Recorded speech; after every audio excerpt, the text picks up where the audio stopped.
Hello विश्व भारत से अजय सिंह चौहान की राम राम।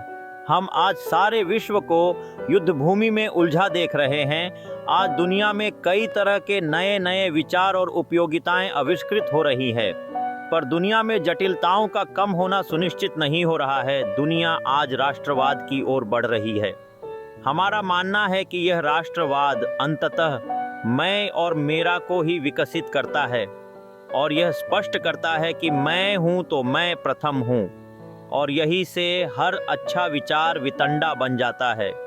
और हमारा अच्छा विचार जो सबके कल्याण की कामना करता है, स्वार्थ में बदल जाता है। दुनिया को इस जटिलता से बचाने के लिए हमें भारतीय दर्शन के वसुधैव कुटुंबकम सिद्धांत को आधुनिक डिजिटल युग में लाने का प्रयास करता है। वास्तव में प्रेरणादायक है। यह विचार समाज को एकजुट करने और नागरिकों को शक्ति देने का एक अंतर्राष्ट्रीय प्रयास है। एक वैश्विक वेबसाइट की स्थापना जो सभी देशों के नागरिकों को जोड़ने का कार्य करेगी, एक जबरदस्त विचार है। इससे हर एक व्यक्ति को अपने विचारों को साझा करने, लोकतंत्र में सक्रिय भागीदारी करने और वैश्विक मुद्दों पर चर्चा करने का मौका मिलेगा।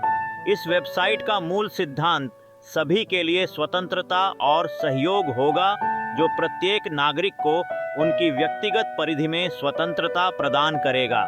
यहाँ नागरिकों को उनके विचारों, प्रस्तावों और सुझावों को प्रस्तुत करने के लिए एक वैश्विक डिजिटल आईडी दी जाएगी। यह आईडी उन्हें सीधे उनकी राष्ट्रीय संसद के चर्चाओं में भाग लेने की अनुमति देगी, जिससे हर व्यक्ति एक सशक्त नागरिक बनने का अनुभव करेगा।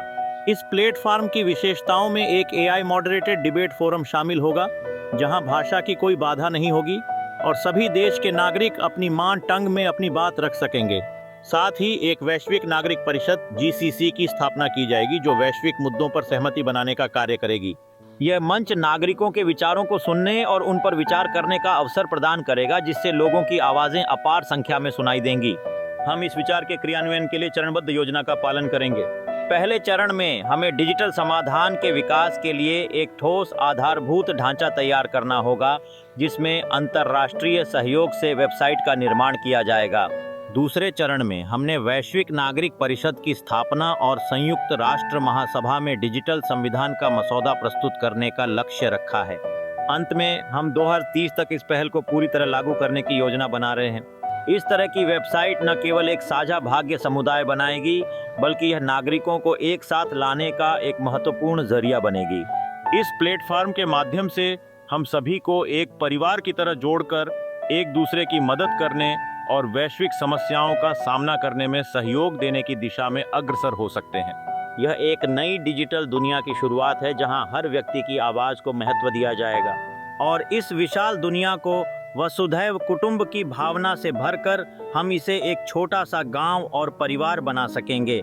यह हर एक को पूरी स्वतंत्रता से जीने का अधिकार होगा और हम सब एक ही परिवार हो। राम राम।